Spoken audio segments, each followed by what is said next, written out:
As docas tudo cheia. Tudo. Olha como o Cajamar tá de carga. Tá saindo pelas docas já.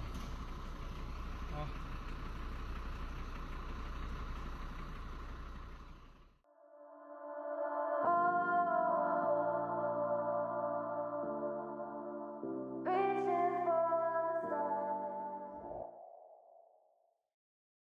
Antes de enfrentar crises e manchetes negativas, os Correios já foram uma das instituições mais respeitadas do Brasil.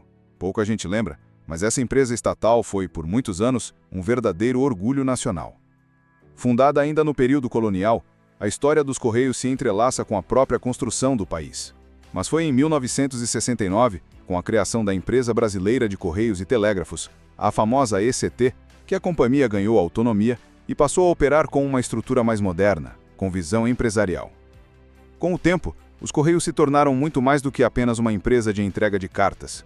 Eles assumiram um papel fundamental na integração nacional. Num país continental como o Brasil, onde cidades inteiras não tinham bancos, internet ou qualquer tipo de serviço digital, os Correios estavam lá, com um carteiro levando notícias, boletos, documentos, livros escolares, tudo o que fosse necessário para conectar as pessoas ao resto do país. Durante os anos 1980 e 1990, os Correios passaram por uma transformação. Investiram pesado em tecnologia, automatização de centros de triagem, rastreamento de objetos, melhoria dos prazos e ampliação de serviços. Foi uma fase em que a empresa alcançou altos níveis de eficiência e confiança da população. O serviço Sedex virou sinônimo de entrega expressa, tão popular que o nome ultrapassou a própria marca. Além disso, os Correios contribuíram diretamente para o crescimento do comércio brasileiro. Antes da era digital, empresas de catálogo, revistas, produtos de assinatura e, mais tarde, o comércio eletrônico dependiam quase que exclusivamente da estrutura dos Correios para funcionar. A confiança era tamanha que, até hoje, muita gente lembra do slogan "Se é Correios, chega". Mas o sucesso da empresa ia além da logística. Por meio do Banco Postal, os Correios levaram a inclusão financeira a milhares de brasileiros, especialmente em cidades pequenas, onde não existiam agências bancárias. Era possível sacar, pagar contas, enviar dinheiro, tudo isso na mesma agência onde se buscava uma encomenda. Os Correios também sempre tiveram uma forte presença cultural. A imagem do carteiro, o uniforme amarelo e azul, a caixa de correio na calçada, tudo isso se tornou parte do cotidiano brasileiro. A empresa era vista com respeito e seus funcionários com orgulho. Durante décadas, os Correios foram considerados um dos serviços públicos mais eficientes do Brasil. Tinham altos índices de aprovação popular, prêmios de qualidade e uma estrutura que era referência em vários países. Mas, o que aconteceu depois? Como uma empresa tão essencial entrou em decadência, com prejuízos bilionários, atrasos e reclamações constantes? A virada do século marcou o início das transformações. Nos anos 2000, com o avanço da internet, e-mails e comunicações digitais, o volume de cartas caiu drasticamente. Um dos principais produtos dos Correios começava a desaparecer, e a empresa precisava se reinventar. Nesse mesmo período, o comércio eletrônico começou a crescer no Brasil. Parecia o cenário ideal. Os Correios, com sua rede nacional de entregas, poderiam se tornar protagonistas dessa nova era digital. E por um tempo, foram mesmo. O Sedex virou padrão nas entregas online, e plataformas como o Mercado Livre confiaram quase que exclusivamente nos serviços da estatal. Mas por trás da aparente estabilidade, começava a se formar uma tempestade silenciosa. A partir de 2010, os problemas financeiros começaram a aparecer de forma mais clara. A empresa passou a registrar quedas de lucro, que logo se transformaram em prejuízos. Em 2013, o rombo foi de mais de R$1 bilhão. E o pior, os anos seguintes trariam escândalos de corrupção, má gestão e decisões políticas que agravaram ainda mais a situação. Em 2014, veio à tona um dos episódios mais emblemáticos: a suspeita de envolvimento da ECT no esquema de corrupção investigado pela Operação Lava Jato. O escândalo envolvia o fundo de pensão dos Correios, o Postares. Milhares de funcionários foram afetados. O fundo, que deveria garantir aposentadorias tranquilas, passou a acumular prejuízos bilionários por investimentos temerários, alguns suspeitos de fraude. O rombo no Postares chegou a ultrapassar R$11 bilhões, tornando-se um dos maiores casos de má gestão de fundos de pensão da história do país. E tudo isso com impacto direto na moral dos funcionários e na reputação da empresa. Ao mesmo tempo, os Correios sofriam com ingerência política. Ao invés de serem geridos por critérios técnicos, cargos de liderança eram frequentemente ocupados por apadrinhados políticos sem experiência na área.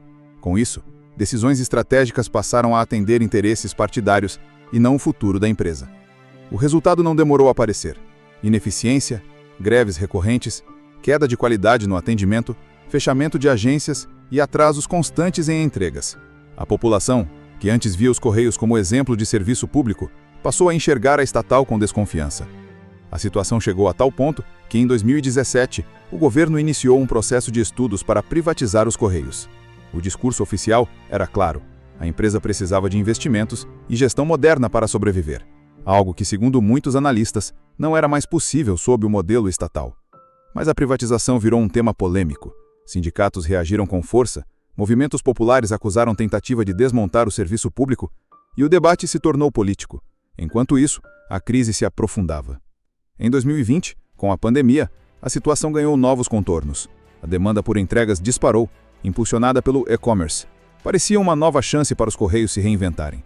Mas, mesmo com o aumento no volume de pacotes, a estatal enfrentou sérias dificuldades operacionais, atrasos recordes, logística sobrecarregada, reclamações em alta e, novamente, greves por melhores condições de trabalho. O desequilíbrio financeiro também piorou. A empresa precisou recorrer ao Tesouro Nacional para garantir parte de suas obrigações.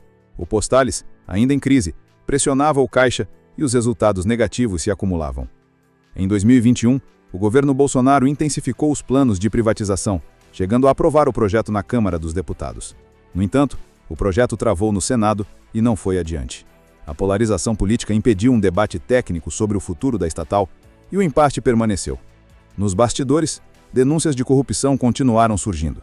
Em 2022, houve investigações sobre fraudes em licitações e contratos milionários com empresas terceirizadas, algumas delas ligadas a políticos influentes. Os escândalos afastaram possíveis investidores e mancharam ainda mais a imagem da empresa. E chegamos a 2024, com um dos piores resultados da história da companhia. Segundo dados do próprio governo, os Correios fecharam o ano com um déficit de 1,4 bilhão de reais. As despesas superaram as receitas em níveis alarmantes. A empresa opera com dificuldade para manter serviços básicos e já cogita fechar centenas de agências em municípios menores. Mas se você acha que o pior já tinha passado, a realidade em 2025 provou o contrário.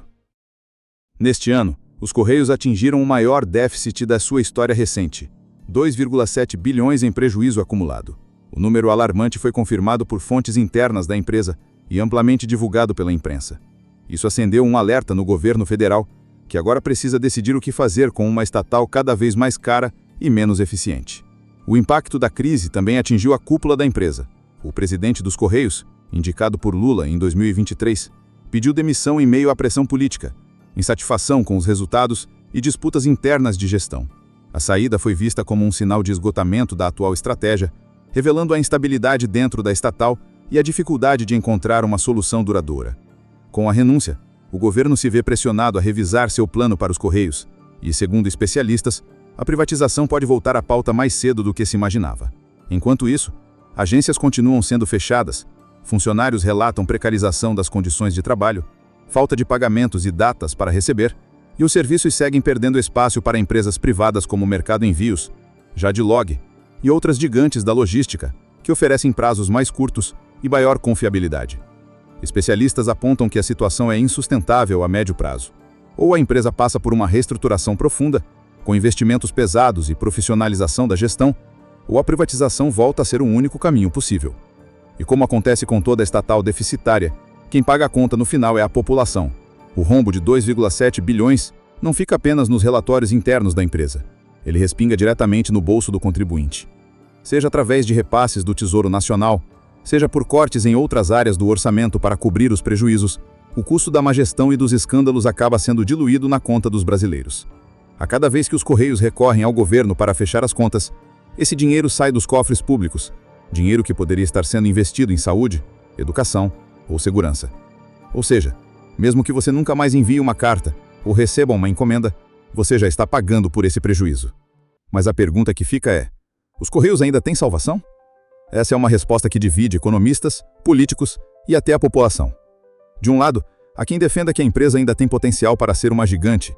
De outro, há quem veja o modelo estatal como obsoleto, incapaz de se adaptar à velocidade do mundo moderno. O que é inegável é que os Correios não são mais os mesmos. O que um dia foi símbolo de eficiência e presença nacional, onde carrega o peso de escândalos, dívidas e um legado que corre o risco de se perder. Se gostou desse conteúdo, recomende para um amigo, deixe o seu like, se inscreva no canal e ative o sininho para receber mais vídeos como esse.